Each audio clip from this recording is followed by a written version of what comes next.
अस्सलाम वालेकुम। आपको आज के प्रोग्राम में खुशामदीद। पाकिस्तान तहरीक इंसाफ का यह कहना है कि उसने हरीपुर से अपनी स्ट्रीट मूवमेंट का आगाज कर दिया है। पाकिस्तान तहरीक इंसाफ ने आज हरीपुर से मानसहरा तक जो है वो रैली निकाली। वजीर आला खैबर पख्तूनख्वा सुहेल आफरीदी का यह कहना है कि हमने पूरे मुल्क में स्ट्रीट मूवमेंट की जो है वो तैयारी शुरू कर रखी है और इसी सिलसिले में हम आज हरीपुर आए हैं और इसके बाद एबटाबाद और मानसहरा जो है वो जाएंगे। हरीपुर में रैली के शुरका से खिताब करते हुए बैरिस्टर गौहर ने कहा कि हमारा एक नहीं बल्कि 2 बार मैंडेट चोरी हुआ, हम अपना मैंडेट चोरी नहीं होने देंगे। उन्होंने कहा कि हम 3 साल से हर जगह जो है वो तहरीक चला रहे हैं। इससे पहले इसी स्ट्रीट मूवमेंट की तैयारी के लिए जो है वो वजीर आला खैबर पख्तूनख्वा ने लाहौर का भी दौरा किया था। उसके बाद उन्होंने सिंध का भी जो है वो दौरा किया। गुज़िश्ता रोज़ वज़ीर आज़म के मुशीर राना सनाउल्लाह का इस हवाले से कहना था कि पाकिस्तान तहरीक इंसाफ की जो तहरीक है या ये जो स्ट्रीट मूवमेंट है इसकी कामयाबी का कोई इम्कान नहीं। और उन्होंने ये भी कहा कि पीटीआई जो है वो इस स्ट्रीट मूवमेंट को शुरू करने की पोजीशन में नहीं है। लेकिन पाकिस्तान तहरीक इंसाफ ने जो बानी पीटीआई इमरान खान है उनसे मुलाकातों का मामला सेनेट में भी जो है वो उठा दिया है। पाकिस्तान तहरीक इंसाफ के रहनुमा अली जफर ने आज कहा कि बावजूद इसके कि अदालती अहकामात हैं उनकी मुलाकात जो है वो नहीं कराई जा रही। इस पर वजीर कानून आजम नज़ीर तारड़ ने यह कहा कि यह मामला अदालत और जेल हुक्काम के दरमियान है और हुकूमत का इसके ऊपर जो है वो कोई कंट्रोल नहीं। सेक्रेटरी जनरल सलमान अकरम राजा जो है वो पाकिस्तान तहरीक इंसाफ के, उन्होंने कहा कि उन्हें मुज़ाकरात का कोई माहौल इस वक्त जो है वो नजर नहीं आ रहा। अगर किसी ने उनसे बात करनी है तो वो असूलों पर आकर जो है वो बात करें। उन्होंने ये भी कहा कि पीटीआई किसी आसाइश या चोर दरवाजे के लिए जो है वो बात नहीं करेगी और अपना मुकदमा जो है वो अवाम के सामने रखेगी। अब ये पाकिस्तान तहरीक इंसाफ की जो स्ट्रीट मूवमेंट जिसको वो चलाने की बात कर रहे हैं, क्या इससे जो मोमेंटम वो एक हासिल करना चाहते हैं क्या वो हासिल कर सकेंगे या नहीं। और पीटीआई ये जो कहती है कि मुज़ाहमत होगी तो ही मफाहमत होगी, तो ये जो स्ट्रीट मूवमेंट है या जो जलसे के जो 8 फरवरी को एहतजाज की कॉल है उसके बाद क्या वाकई को मुफाहमत का दरवाज़ा पाकिस्तान तहरीक इंसाफ के लिए जब वो खुलेगा? क्या हुकूमत पर ये कोई चैलेंज, हुकूमत के लिए ये कोई चैलेंज या फिर हुकूमत पर इसका कोई दबाव होगा या नहीं होगा? इस पर प्रोग्राम के इस हिस्से में जो है वो बात होगी। मेरे साथ मौजूद है इख्तियार वली खान साहब जो कि मुस्लिम लीग नून के रहे हैं, वज़ीर आज़म के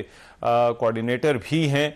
उनसे सबसे पहले इस हवाले से बात करते हैं। इख्तियार वली खान साहब, बहुत शुक्रिया आपके वक्त का। इख्तियार वली खान साहब, सबसे पहले तो ये जो स्ट्रीट मूवमेंट है उस हवाले से मैं आपसे पूछना चाहता हूँ, किस तरह से देखते हैं जो मोमेंटम पाकिस्तान तहरीक इंसाफ कहती है कि वो बनाने की कोशिश कर रहे हैं? वो पहले लाहौर भी गए, फिर सिंध भी गए। वफाक इस स्ट्रीट मूवमेंट को या वज़ीर आला इस वक्त जो कुछ कर रहे हैं इसको किस तरह से जो है वो देखता है? बिस्मिल्लाहिर्रहमानिर्रहीम। बहुत शुक्रिया रहमान अजहर साहब, आपने अपने शो में बुलाया। इनफैक्ट बात ऐसी है कि ये स्ट्रीट मूवमेंट, सोशल मीडिया की एक्टिविटीज, ये सारी चीजें, ये इनका नाम नफका है, ये इनका बिजनेस है, ये इनका कारोबार है।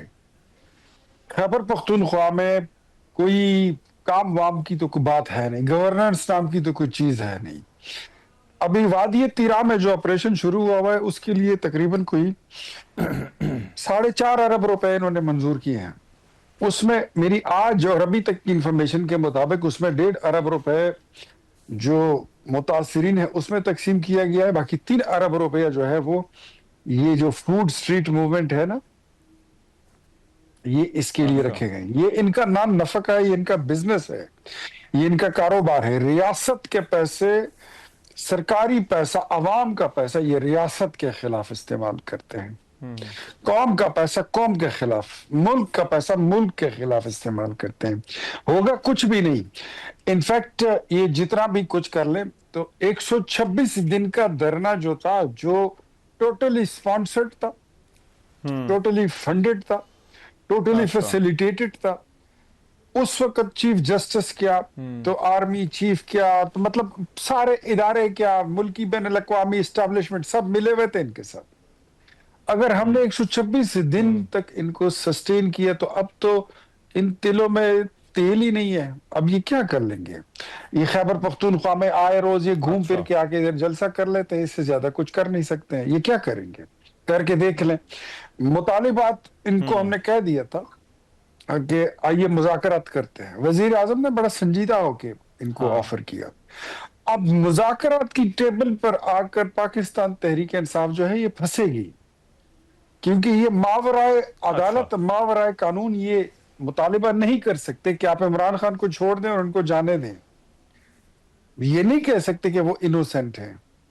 तो इसलिए इन्होंने मुज़ाकरात को हाँ। नल एंड वाइड करके इन्होंने इन पार्टी में तो आपको ये पता है कि इनमें ग्रुप्स बहुत ज्यादा हैं।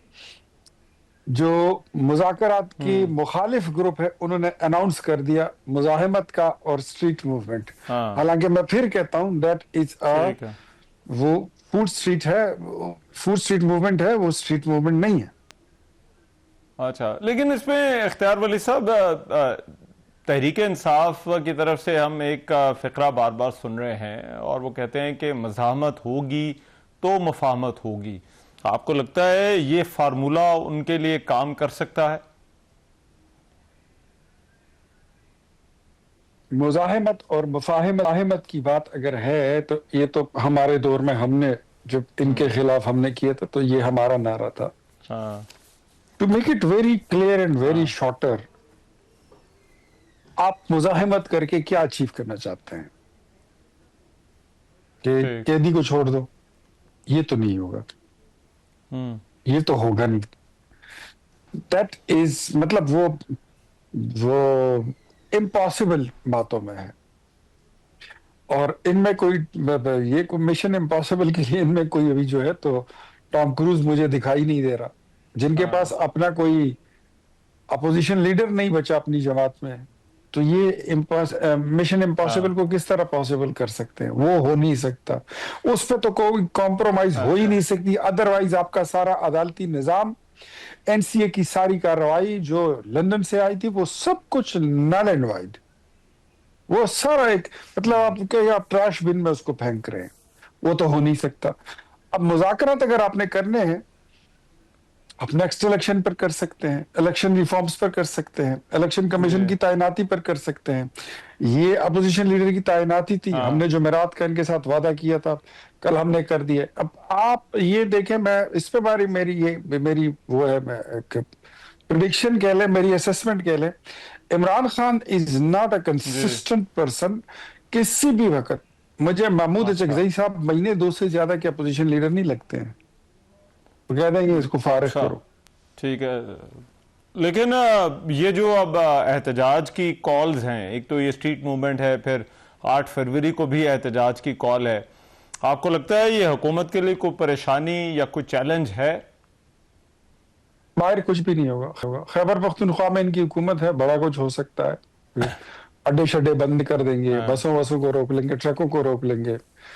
यहाँ से ये जो कर सकते हैं ये कर लेंगे। इनकी हुकूमत है, वो मेन पावर नहीं, पब्लिक सपोर्ट से नहीं, वो हुकूमती सपोर्ट से ये लोग कर लेंगे, कुछ भी कर लें। आप हवाई जहाज भी बंद अच्छा। कर दें, यहाँ से कर सकते हैं, एयरपोर्ट बंद कर दें, हाँ। खैबर पख्तूनख्वा में आप रेलगाड़ी भी बंद कर दें, क्या फर्क पड़ेगा? नुकसान होगा आवाम का, होगा खैबर पख्तूनख्वा का, होगा। इनको इससे कोई मसला नहीं है। ये कॉलेजेस भी बंद करा देंगे, ये सब कुछ कर लेंगे, इधर सब कुछ हो जाएगा। But when it comes to Punjab, can अच्छा। Do this, Balochistan, no, Islamabad, Rawalpindi, hmm. यहाँ जिस सूबे में इनकी हुकूमत है, ये पब्लिक के लिए 8 अच्छा। फरवरी को एक अजाब ही होगा, एक दिन है, वो भी गुजर जाएगा। 9 मई जिस तरह गुजर गया, ये 8 फरवरी भी गुजर जाएगा। करने दें इनको, ये एक्सपोज हो रहे हैं। मेरे ख्याल में इससे ज्यादा क्या बुरे हालात होंगे कि वजीर आला के अपने जिले में ऑपरेशन हो रहा है और वो फूड स्ट्रीट मूवमेंट की तरफ फिर रहा है, हाँ। पता नहीं कभी यहाँ कभी वहां, जिनको अभी तक ये नहीं मालूम अच्छा। कि उनको टेररिज्म के सबूत चाहिए आज भी। तो वो ये बीमारी है और इसका नाम है इश्क इमरान। तो इश्क इमरान की बीमारी का इलाज अच्छा। जो है वो आपको पता ही है क्या है। इश्क इमरान की दवाई जो है वो सिर्फ इश्क पाकिस्तान है। हम्म। अच्छा, लेकिन इसमें इख्तियार वली साहब, खैबर पख्तूनख्वा से बाहर इस मरतबा तो हमने देखा वजीर आला लाहौर गए, उसके बाद जो है वो सिंध गए। तो आपको भी लगता है कि इस दफा बस ये खैबर पख्तूनख्वा में ही जो है वो जलसे और ये रैलियां होंगी, या इससे बाहर भी जो है वो कुछ हो सकता है? देखिए रहमान भाई, आपने देखा कि ये लोग गए हैं लाहौर, आपने इनके जो जी पार्टी के सेक्रेटरी जनरल हैं सलमान अकरम राजा साहब, आपने राजा साहब की कोई रैली जी जी। देखी? कोई 150-200 लोगों हाँ। को इकट्ठा करते हुए देखा? इनकी प्रोविंशियल सदर हैं, प्रेसिडेंट हैं आलिया हमजा, उनकी कोई 100, 150, 200 लोगों हाँ। को इकट्ठा करते आपने देखा? नहीं। अभी ये सिंध से होकर आए हैं। Do you think so and would हाँ। यू बिलीव कि इसमें खैबर पख्तूनख्वा में सरकारी खजाने से कोस्टर्स भर भर कर एमपीएस को कहा गया था कि अपने 200-200 बंदे, 150-150 बंदे जो है तो अपने से पहले भेजो कराची, उनको अकोमोडेट करो। हाँ। खैबर पख्तूनख्वा के वसाइल वो शिफ्ट कर दिए थे सारे कराची। ये वो जमाने नहीं रहे, हम्म। मकबूलियत शकबूलियत नहीं रही। मैं फिर कहता हूँ इमरान खान की कहते हैं मकबूल है, मैंने कहा मकबूल तो अच्छा। शकीरा उससे ज्यादा मकबूल है, तो क्या करना है उसको वजीर आजम बनाने? ऐसे तो नहीं होता। अच्छा। अब कर ले, मेरे ख्याल में ये हाँफते हुए आएंगे हम्म। थके हारे, और फिर ये बोलेंगे 8 अच्छा। फरवरी को कि हमने मुज़ाकरात करने हैं, फिर बैठ जाएंगे। लेकिन अच्छा। Nothing will happen like unusual. मुझे कुछ भी नहीं होगा अगर ये कोई खून खराबा ना कर पाए, कोई लाशें वाशें गिराने में ये कामयाब ना हुए, हाँ। तो ये बड़े मायूस घर में जाएंगे, हाँ। मायूस होके जाएंगे। कुछ नहीं होने वाला। तो आपको राइट, तो आपको लग रहा है कि क्योंकि हुकूमत की मुज़ाकरात की पेशकश तो अभी भी है, वज़ीर आज़म ने जो मुशीर हैं उन्होंने फिर से दोहराई है, तो आपको लगता है कि जलसे वलसे करेंगे उसके बाद मुज़ाकरात होंगे? मुज़ाकरात बड़ी अच्छी चीज है और ये पॉलिटिकल पार्टीज में होने चाहिए। Hmm. Political parties, political workers हाँ। और पॉलिटिकल लीडर्स के पास they have the only one tool, that is dialogue. ये लोग पॉलिटिकल हैं नहीं। ठीक है। जिस दिन ये डायलॉग के लिए बैठ जाएंगे, अब समझ जाएंगे पाकिस्तान तहरीक इंसाफ सियासी जमात बन गई है। अभी तक ये सियासी जमात नहीं बनी। अब इसके जो इम्कानात हैं, तो इस पे मेरी असेसमेंट ये है, मेरी राय ये है कि जिस हाँ। दिन बैरिस्टर गोहर, जो इस पार्टी के चेयरमैन हैं लेकिन वो सो कॉल्ड है, बैरिस्टर गोहर हो गए, ये बैरिस्टर अली जफर साहब हो गए, ये अली अमीन साहब हो गए, ये शेरयार अफरीदी साहब हो गए, ये उमर नियाजी साहब हो गए, ये फवाद चौधरी साहब हो गए, इमरान इस्माइल साहब, फिर ये महमूद हाँ। मौलवी साहब, ये जो सॉफ्ट फेसेस हैं, ये शाह महमूद कुरैशी साहब, ये लोग इनकी जब सुनी जाएगी और इनकी बोलने की, इनके लफ्जों, इन शब्दों शब्दों की, इनकी राय की कोई वक़्त पैदा होगी तो मुज़ाकरात भी हो जाएंगे। फिलहाल जो इनकी पार्टी का वो फारिग टाइप एक वो तबका है, उसने ऑक्यूपाई किया हुआ है और वो अपनी मर्जी से चीजों को चला रहे हैं। मेरे हाँ। ख्याल में इस वक्त पार्टी वाजे ग्रुपों में तकसीम हो चुकी है। बुशरा ग्रुप अलहदा, लीमा ग्रुप अलहदा, ये बैरिस्टर गोहर हाँ। जैसे, उमर नियाजी जैसे सॉफ्ट और सेन वॉइसेस ये अलहदा, और सुहेल अफरीदी जो हैं तो हम्म। जो जो नेगेटिव एक किरदार हैं वो दूसरी साइड पर खड़े हैं। तो मुझे नहीं लगता कि मुज़ाकरात के लिए अच्छा। वो बैठेंगे। अगर कभी हुए तो वो सॉफ्ट और सेन वॉइसेस के ठीक है। साथ होंगे। अच्छा, राइट, बहुत शुक्रिया। इख्तियार वली खान साहब हमारे साथ मौजूद थे, मुस्लिम लीग नून के रहनुमा। बात कर रहे थे पाकिस्तान तहरीक इंसाफ के जो एहतजाज की कॉल है और पाकिस्तान तहरीक इंसाफ की जो सियासत है, जो स्ट्रीट मूवमेंट उन्होंने जो है वो उन्होंने कहा है कि वो चला रहे हैं, इस पर जो है वो बात कर रहे थे। प्रोग्राम में एक ब्रेक शामिल कर, वापस आते हैं इस ब्रेक के बाद।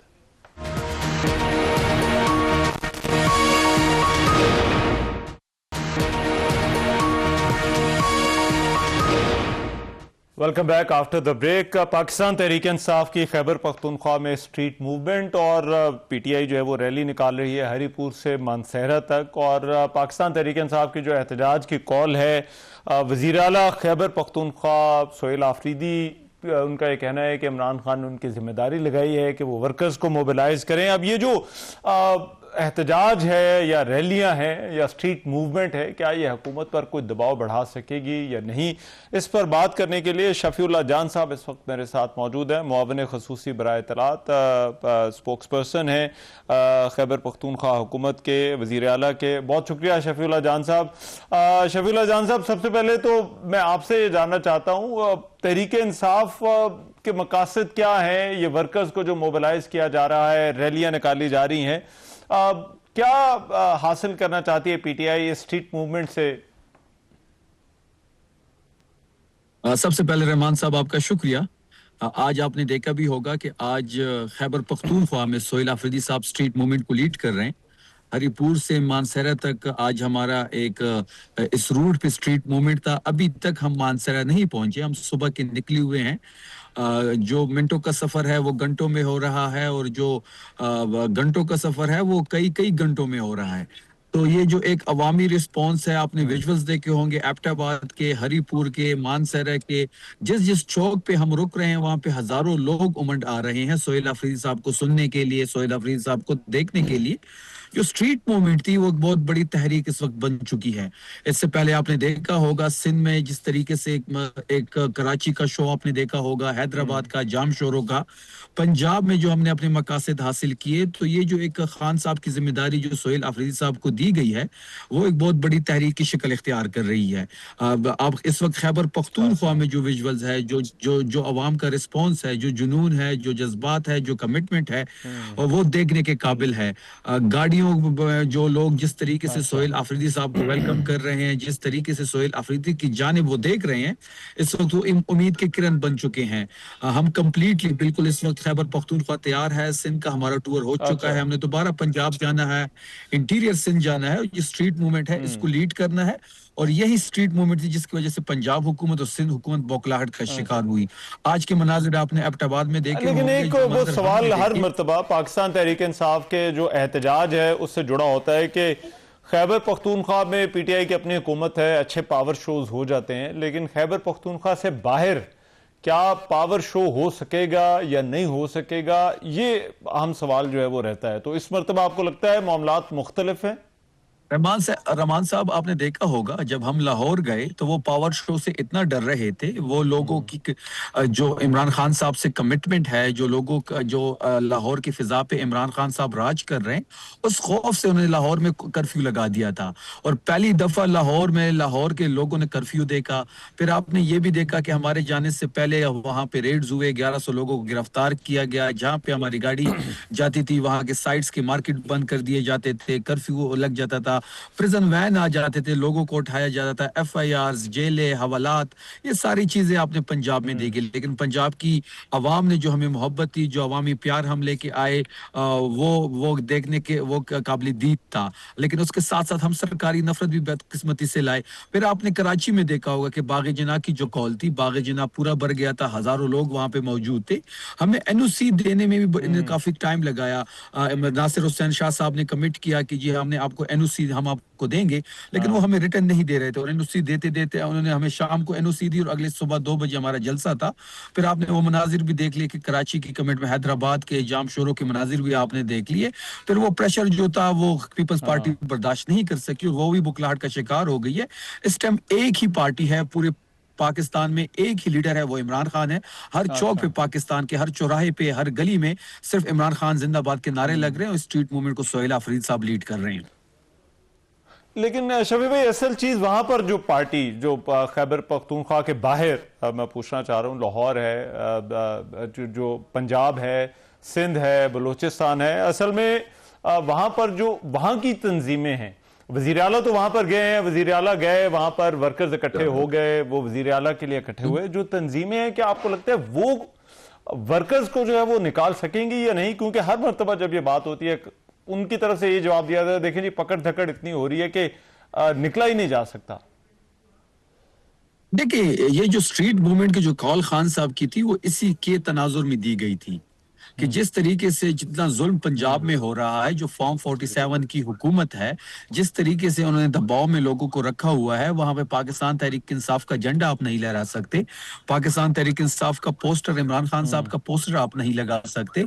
मैं जब लिबर्टी में मौजूद था रहमान साहब, तो एक 80 साल खातून आई, उन्होंने पर्स से अपना झंडा निकाला और झंडा निकालते हुए मुझे मुखातिब करते हुए कहती है कि बेटा यहाँ पे हम पाकिस्तान तहरीक इंसाफ का झंडा नहीं निकाल सकते, और ये आप लोग आए हैं तो आप लोगों की वजह से हम यहाँ पे जमा हुए, और मैं लिबर्टी चौक में 4 बजे से खड़ी हूँ, कभी एक जगह छुप रही हूँ, कभी दूसरी जगह छुप रही हूँ। जब हमारी गाड़ियां उनको नजर आई, वो गाड़ी के करीब आई, उन्होंने पाकिस्तान तहरीक इंसाफ का झंडा निकाला और इमरान खान जिंदाबाद के नारे लगाए। तो इतनी जुल्म व फसातियत के बावजूद पाकिस्तान तहरीक इंसाफ ग्रो कर रही है, लोगों की कमिटमेंट वही है, लोग आज भी इमरान खान को अपना लीडर मानती है। फिर आपने सिंध में भी देखा होगा कि इंटीरियर सिंध मतलब हैदराबाद जामशोरों में जो मनाजिर थे वो देखने के काबिल थे। कराची तो वैसे भी इमरान खान का गढ़ है, 20 की 20 सीटें हम इस बार जीत चुके हैं, लेकिन बदकिस्मती से फॉर्म 47 के जरिए एमक्यूएम और पीपल्स पार्टी के दरमियान बंदर बांट की गई। तो ये जो इस बार हम करने जा रहे हैं, हम ये चाहते हैं कि इस बार जो भी हो, चाहे वो मजम्मत हो या मुज़ाकरात हो, वो नतीजा खेज हो। अब अवाम हमारी तरफ देख रही है, लेकिन आप एक बात बार बार कर रहे हैं कि मज़ाहमत होगी। शफी भाई, लास्टली आप एक बात बार बार कर रहे हैं कि मज़ाहमत होगी तो मफाहमत होगी। आपको लगता है जो स्ट्रीट मूवमेंट है और इसके बाद जो 8 फरवरी की एहतजाज की कॉल है, इससे इतना दबाव हुकूमत पर आ जाएगा कि हुकूमत मफाहमत पर या मफाहमत का रास्ता जो है वो खोलने पर आमादा हो जाएगी?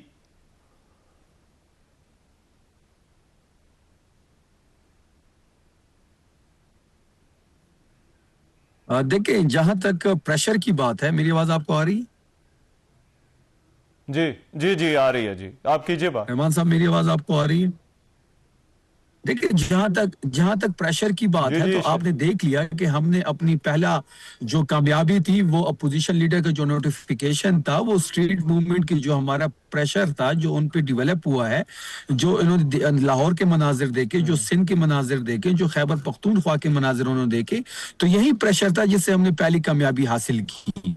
तो जो अपोजिशन लीडर का नोटिफिकेशन 5 महीनों से जेर इल्तवा था, कभी एक बहाना बनाया जा रहा था, कभी दूसरा बहाना बनाया जा रहा था, लेकिन जब प्रेशर हमने डेवलप किया तो उन्होंने नोटिफिकेशन कर दिया। तो यही इसी प्रेशर को हमने डेवलप करना है, इसी प्रेशर को लेके हमने आगे बढ़ना है, और हम ये चाहते हैं कि इस बार अगर मजम्मत हो, तहरीक हो, धरना हो, जुलूस हो, जलसा हो, इस्लामाबाद आना हो, पिंडी जाना हो, खैबर पख्तूनख्वा की सरहदें बंद करना हो, वो नतीजा खेज हो, क्योंकि अवाम जो है वो इस बार बिल्कुल चार्ज है, अवाम बिल्कुल तैयार है। 3 सूबों की इंशाल्लाह बलूचिस्तान हम जा रहे हैं, वहां भी इसी किस्म के मनाजिर आपको देखने को मिलेंगे। पूरा मुल्क इस वक्त तैयार है, पूरी कौम तैयार है, और वो इमरान खान साहब की रिहाई चाहती है, और सोहेल अफरीदी साहब इस तहरीक को लीड करेंगे। ठीक है, ठीक है, बहुत शुक्रिया। शफीउल्लाह जावेद साथ मौजूद थे और बात कर रहे थे। प्रोग्राम में एक ब्रेक शामिल कर रहा हूं, वापस आते हैं इस ब्रेक के बाद।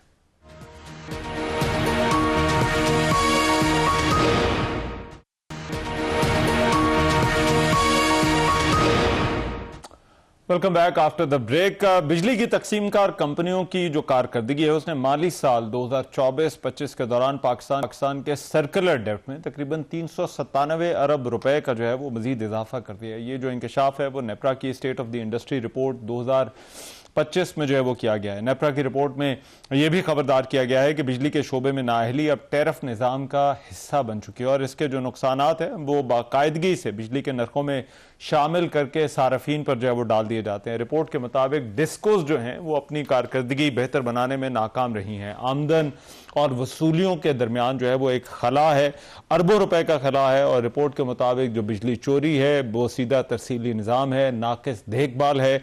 इसके बायस ट्रांसमिशन और डिस्ट्रीब्यूशन के जो नुकसानात हैं वो 16.4% तक पहुंच गए, जबकि इसकी जो मुकर्ररा हद है वो 11.77% जो है वो थी। रिपोर्ट में सारफीन की शिकायत में इजाफे का भी जिक्र किया गया है, जिसमें ओवर बिलिंग है, खराब मीटर्स हैं और तवील लोड शेडिंग सरे फहरिस्त रही, और महंगी और गैर यकीनी जो बिजली की सूरत हाल है उससे तंग आकर घरेलू और तिजारती सारफीन बड़ी तादाद में रूफटॉप सोलर की जानिब जो है वो मुंतकिल हो रहे हैं। दूसरी तरफ पावर डिवीजन ने साल 2025 में अपनी कारकर्दगी के हवाले से कहा है कि पावर डिवीजन ने शफाफियत, मेरिट और माली पायदारी पर मबनी जो है वो एक इस्लाहाती एजेंडा जो है वो मुतारिफ करा है, जिसके नतीजे में नुमाया माली बचत हुई, नुकसानात में कमी हुई, सरमायाकारों के एतमाद में जो है वो इजाफा हुआ और सार्फिन को इस सारी ये जो स्ट्रक्चरल रिफॉर्म्स की गई इनके बराह रास्त फवायद जो है वो हासिल हुए। पावर डिवीजन का ये कहना है कि बिजली के शोबे में नुकसानात जो है वो उसमें 191 अरब रुपए की जो है वो कमी की गई और बगैर किसी नए कर्ज के सर्कुलर डेप्ट में 780 रुपए की जो है वो कमी की गई। अब गैर फाल माफ कीजिएगा, गैर फाल जो पावर प्लांट्स है उनकी फरोख्त से 43 अरब रुपए की जो है वो आमदन भी हासिल हुई।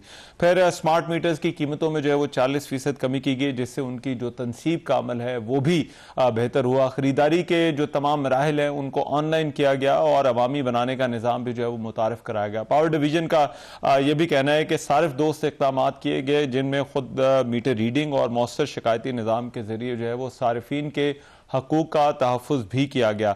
और पावर डिवीजन का ये कहना है कि गुड गवर्नेंस और इदारा जाती जो है वो इस्लाहात की गई। अब एक तरफ जो है वो ये नेपरा की रिपोर्ट है, साथ पावर डिवीजन 2025 में जो गुज़रे साल में जो स्ट्रक्चरल रिफॉर्म्स का उनका दावा है, इस पर बात करने के लिए जो है वो अमार हबीब साहब एनर्जी एक्सपर्ट इस वक्त मेरे साथ जो है वो मौजूद है, उनसे इसी हवाले से जो है वो बात करते हैं। अमार हबीब साहब बहुत शुक्रिया आपके वक्त। अमार हबीब साहब, सबसे पहले तो पावर डिवीजन का ये कहना है कि बहुत सारी स्ट्रक्चरल रिफॉर्म्स जो है वो की गई। आपको लगता है ये रिफॉर्म्स हुई हैं और इससे जो निज़ाम है, जो ओवरऑल पावर सेक्टर है, उसमें बेहतरी आई है?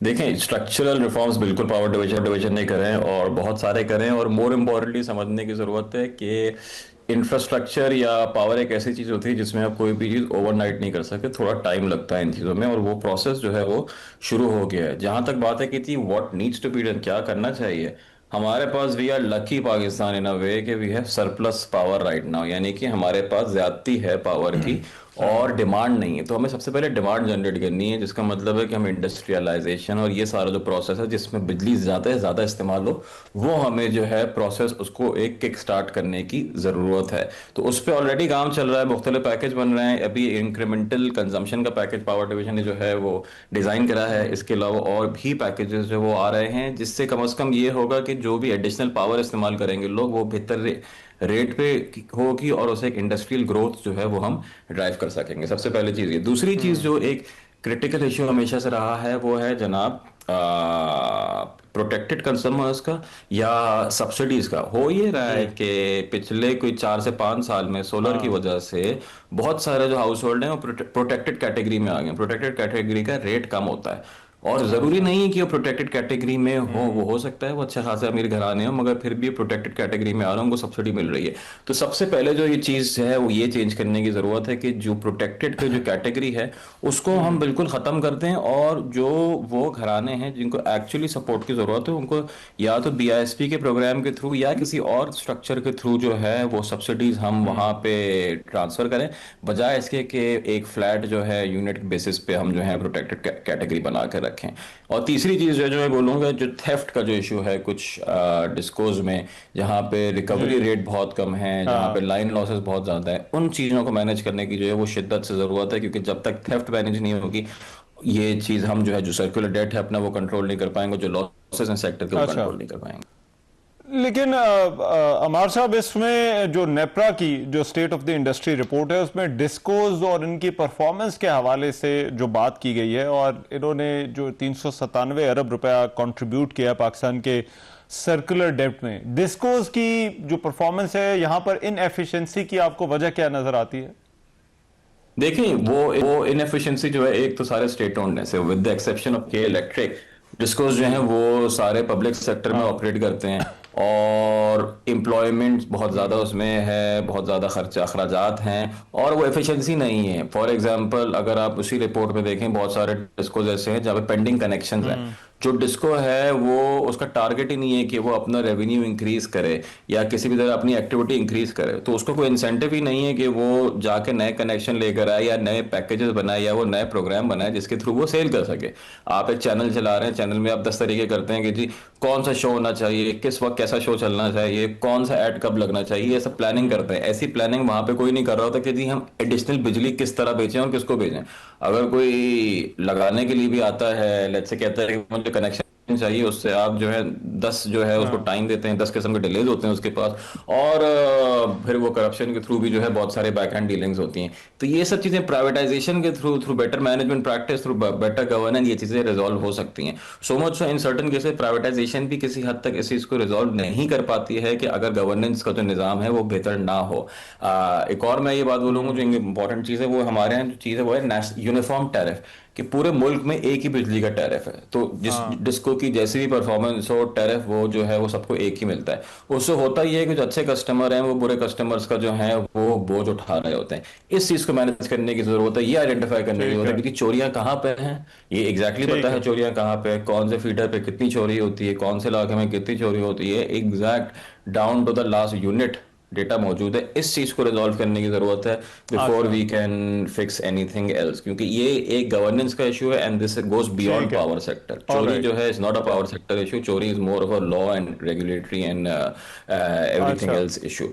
तो ये सारी चीजें जब मैनेज होंगी उसके बाद ही जाके we can actually see some reforms. Right लेकिन इसमें एक इंपॉर्टेंट इशू जो ट्रांसपेरेंसी का है। अब एक तरफ नेपरा की रिपोर्ट कहती है कि शिकायतें जो है वो बढ़ गई, लेकिन दूसरी तरफ पावर डिवीजन का ये कहना है कि हम तो बहुत ही ट्रांसपेरेंट निज़ाम एक लेकर आए हैं, मीटर खुद देखा जा सकता है। ये दोनों लिंक्ड हैं या फिर इनको अलग अलग देखा जाना चाहिए? नहीं, बिल्कुल जी, ये लिंक्ड है। देखें, कंप्लेंट्स तो इंक्रीज हुई हैं, ट्रांसपेरेंसी है तभी आपको पता लग रहा है कि कंप्लेन भी हो रही है। अगर ट्रांसपेरेंसी नहीं होती तो आपको पता ही नहीं होता कि कंप्लेन हो भी रही है या नहीं हो रही है। वो कितनी जल्दी वो चीज रिजॉल्व होती है, that is what needs to be monitored now. कि जी अगर मीटर चेंज करने का जो टर्न अराउंड टाइम है वो 3 दिन है या 5 दिन है, 3 दिन में 5 दिन में वो हो रहा है या नहीं हो रहा, ये डिस्को ने जो है खुद आइडेंटिफाई करना है, ये नेपरा ने आइडेंटिफाई करना है। अगर ये नहीं कर पा रहे हैं तो वो क्यों नहीं कर पा रहे हैं। इन चीजों को मैनेज करने की एक मतलब मिसाल दूं, जहां पे मैं रहता हूं, हमारे पड़ोसी जो हैं उनका के इलेक्ट्रिक का कराची का कोई 1 महीने से चेंज नहीं हुआ, जल गया था मीटर, चेंज नहीं हुआ। प्राइवेट एंटिटी है मगर फिर भी वो चेंज नहीं हो रहा, मुख्तलिफ जो है इधर से उधर लोग जा रहे हैं।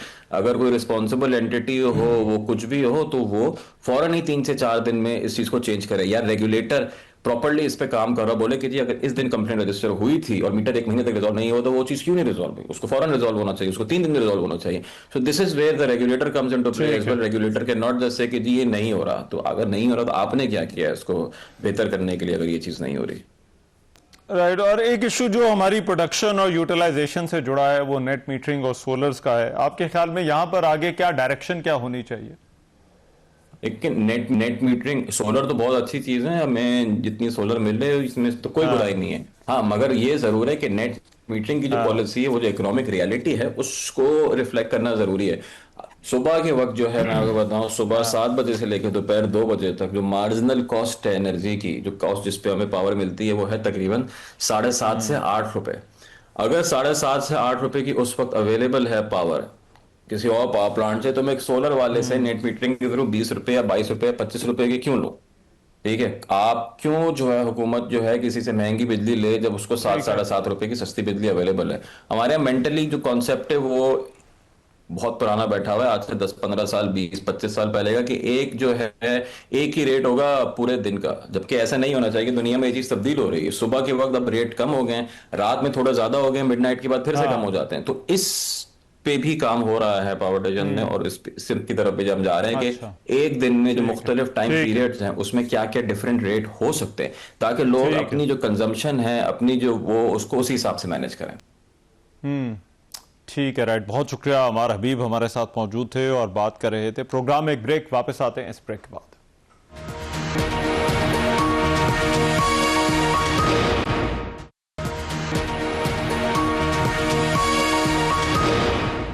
Welcome back after the break. Gaza के हवाले से एक अहम खबर आपके साथ शेयर करते चलें। ट्रंप मंसूबे के तहत व्हाइट हाउस ने गजा बोर्ड ऑफ पीस के जो अरकान हैं उनके नाम जारी कर दिए हैं। अब ये व्हाइट हाउस के मुताबिक जो है वो मेजर जनरल जेस्पर जेफर्स को जो है वो आलमी इस्तेहकाम फोर्स का कमांडर मुकर्रर किया गया। इसके अलावा वजीर खारजा मार्को रूबियो, सदर ट्रंप के नुमाइंदा खुसूसी स्टीव विटकॉफ और अमरीकी सदर के दामाद जेरेड कश्नर को भी बोर्ड का हिस्सा बनाया गया है।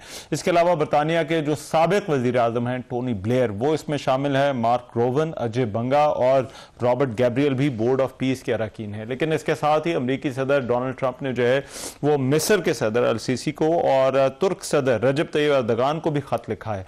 इसमें रजब तैयब एर्दोगान से कहा गया है कि गजा की सूरत हाल के पेश नज़र एक नए बैनुल-अक़वामी अमन इक़दाम में जो है वो उनसे ताउन की दरख्वास्त की गई है और तुर्क सदारती दफ्तर ने इस बात की जो है वो तस्दीक की है कि ये ख़त जो है वो इसमें सदर ट्रंप ने तुर्क सदर को गजा में जो कायम होने वाला मुजवज़ा बोर्ड ऑफ पीस है उसमें बानी रुकन बनने की जो है वो पेशकश की है।